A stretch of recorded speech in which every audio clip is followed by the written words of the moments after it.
आपने कभी सोचा है कि भगवान शिव जैसे महाशक्तिशाली देवता को कोई असुर निगलने की कोशिश कर सकता है? एक ऐसा असुर जिसकी शक्ति के सामने देवता भी भयभीत हो गए थे। कहा जाता है कि उस असुर ने सिर्फ देवताओं को ही नहीं, बल्कि स्वयं महादेव को भी निगलने का दुस्साहस किया था। लेकिन सबसे बड़ा रहस्य तो इसके बाद शुरू होता है, क्योंकि इस भयानक घटना का संबंध सीधे सीधे भगवान गणेश के मस्तक से बताया जाता है। आखिर कौन था वह असुर? क्या सच में महादेव को निगलने वाला कोई राक्षस था? और भगवान गणेश के मस्तक का ऐसा कौन सा रहस्य है जिसे जानकर आप भी हैरान रह जाएंगे? आज की कहानी आपको ले जाएगी एक ऐसी पौराणिक कथा की ओर जहां देवताओं का अहंकार, एक भयानक असुर की शक्ति और महादेव की अद्भुत लीला सब एक दूसरे से जुड़ जाते हैं। तो कहानी शुरू करते हैं। एक असुर का जन्म, जिसने देवताओं को चुनौती दे दी। प्राचीन समय की बात है। एक ऐसा असुर था जिसकी शक्ति दिन ब दिन बढ़ती जा रही थी।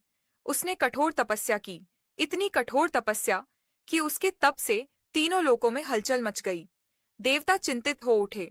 उन्हें भय था कि यदि इस असुर को कोई महान वरदान मिल गया तो वह अपनी शक्ति का उपयोग तीनों लोकों पर अधिकार करने के लिए कर सकता है। कहा जाता है कि उसकी तपस्या से प्रसन्न होकर उसे ऐसी शक्ति प्राप्त हुई जिसके कारण वह स्वयं को अजेय समझने लगा। धीरे धीरे उसके भीतर अहंकार जन्म लेने लगा और फिर उसने देवताओं को चुनौती देना शुरू कर दिया। एक एक करके देवता उसके सामने आने लगे, लेकिन उसकी शक्ति इतनी प्रचंड थी कि कोई भी उसका सामना नहीं कर पा रहा था। देवताओं के मन में एक ही प्रश्न था, अब इस असुर को कौन रोक सकता है? और तभी सभी की दृष्टि एक ही शक्ति की ओर गई, महादेव। जब असुर ने महादेव को चुनौती दी, कहते हैं, जब असुर को पता चला कि देवता उसकी शक्ति से भयभीत होकर महादेव की शरण में जा रहे हैं, तो उसके अहंकार की कोई सीमा नहीं रही। यदि महादेव ही देवताओं के रक्षक हैं, तो मैं स्वयं महादेव को चुनौती दूंगा। यह सुनकर देवता स्तब्ध रह गए, क्योंकि महादेव से युद्ध करना अपने विनाश को स्वयं बुलाने के समान था। लेकिन वह असुर पीछे हटने वाला नहीं था। वह कैलाश की ओर बढ़ चला।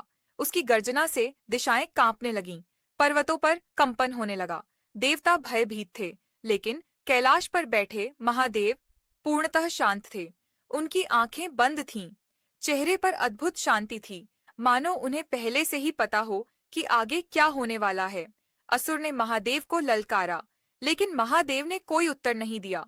असुर का क्रोध बढ़ता गया और फिर उसने महादेव पर आक्रमण कर दिया।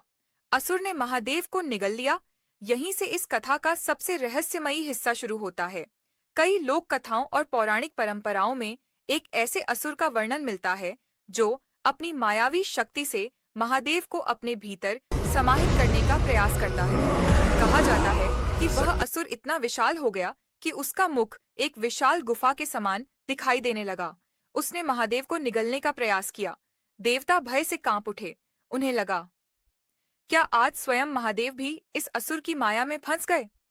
लेकिन यह महादेव थे जिन्होंने विष को अपने कंठ में धारण कर लिया था, जिनके लिए मृत्यु भी एक लीला मात्र थी। कहते हैं, महादेव ने अपनी योग शक्ति से उस असुर के शरीर के भीतर प्रवेश किया और उसकी माया को भेद दिया।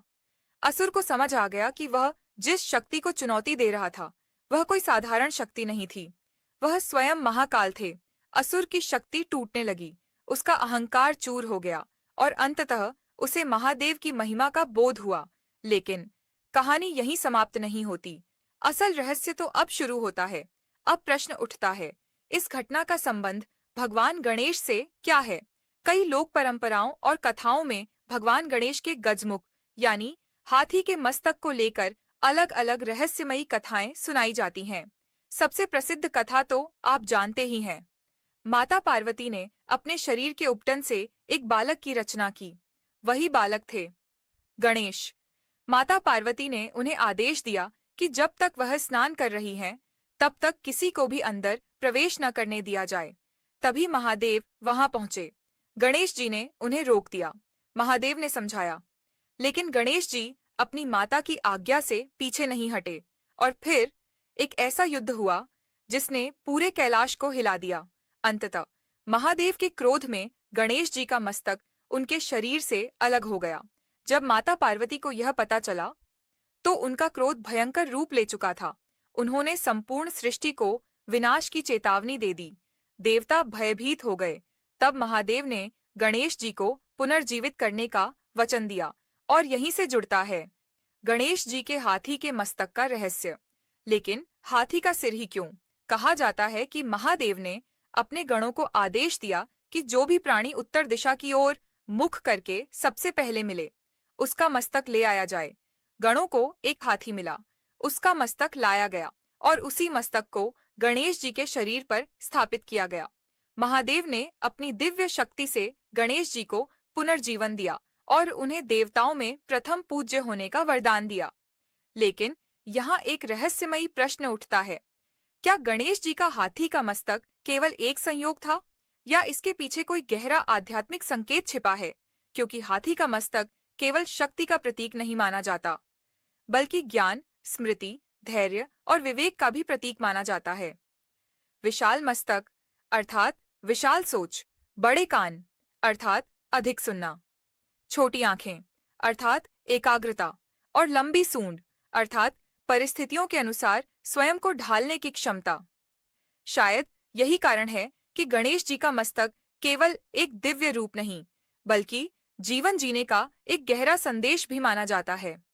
लेकिन क्या महादेव को निगलने वाला असुर और गणेश जी के मस्तक का कोई संबंध है? यही वह सवाल है जो इस पूरी कथा को और भी रहस्यमयी बना देता है। कुछ लोक कथाओं में असुरों की मायावी शक्तियों और देवताओं के रूपांतरण से जुड़ी अलग अलग कथाएं मिलती हैं, लेकिन ध्यान रखना जरूरी है। गणेश जी के हाथी मस्तक की प्रसिद्ध पौराणिक कथा और महादेव को निगलने वाले असुर की कथा अलग अलग परंपराओं में अलग रूपों में सुनाई जाती है। इन दोनों कथाओं को जोड़ने वाला कोई एक सर्वमान्य शास्त्रीय प्रमाण नहीं मिलता।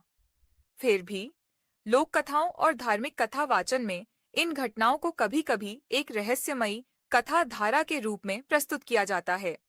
और यही रहस्य इस कहानी को इतना आकर्षक बना देता है, क्योंकि सनातन परंपरा की कथाओं में हर प्रतीक के पीछे एक गहरा अर्थ छिपा हुआ माना जाता है। महादेव की लीला का सबसे बड़ा संदेश। अब सोचिए, एक ओर था असुर का अहंकार जो महादेव को चुनौती देने तक पहुंच गया, और दूसरी ओर था गणेश जी का बाल रूप जो अपने पिता को पहचान नहीं पाए, लेकिन अपनी माता की आज्ञा से पीछे नहीं हटे। एक कथा में अहंकार का अंत हुआ और दूसरी कथा में आज्ञा, कर्तव्य और प्रेम की परीक्षा हुई। महादेव ने असुर के अहंकार को समाप्त किया और गणेश जी को नया जीवन देकर उन्हें देवताओं में प्रथम पूज्य बना दिया। यही तो महादेव की लीला है। वह विनाश भी करते हैं और उसी विनाश के बाद नई शुरुआत भी करते हैं। कहानी का सबसे बड़ा रहस्य। तो दोस्तों, क्या सच में कोई ऐसा असुर था जिसने महादेव को निगलने का प्रयास किया था? इस प्रश्न का उत्तर अलग अलग पौराणिक और लोक परंपराओं में अलग अलग रूपों में मिलता है। लेकिन एक बात निश्चित है, महादेव को कोई निगल नहीं सकता, क्योंकि महादेव स्वयं उस शक्ति का प्रतीक हैं जो समय को भी निगल जाती है। और गणेश जी का मस्तक, वह हमें याद दिलाता है कि शक्ति से बड़ा ज्ञान है, अहंकार से बड़ा विवेक है और विनाश के बाद भी एक नई शुरुआत संभव है।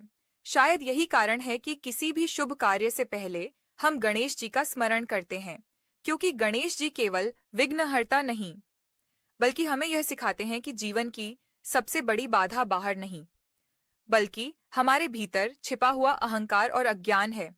और जब वह समाप्त होता है, तभी सच्चे ज्ञान का जन्म होता है।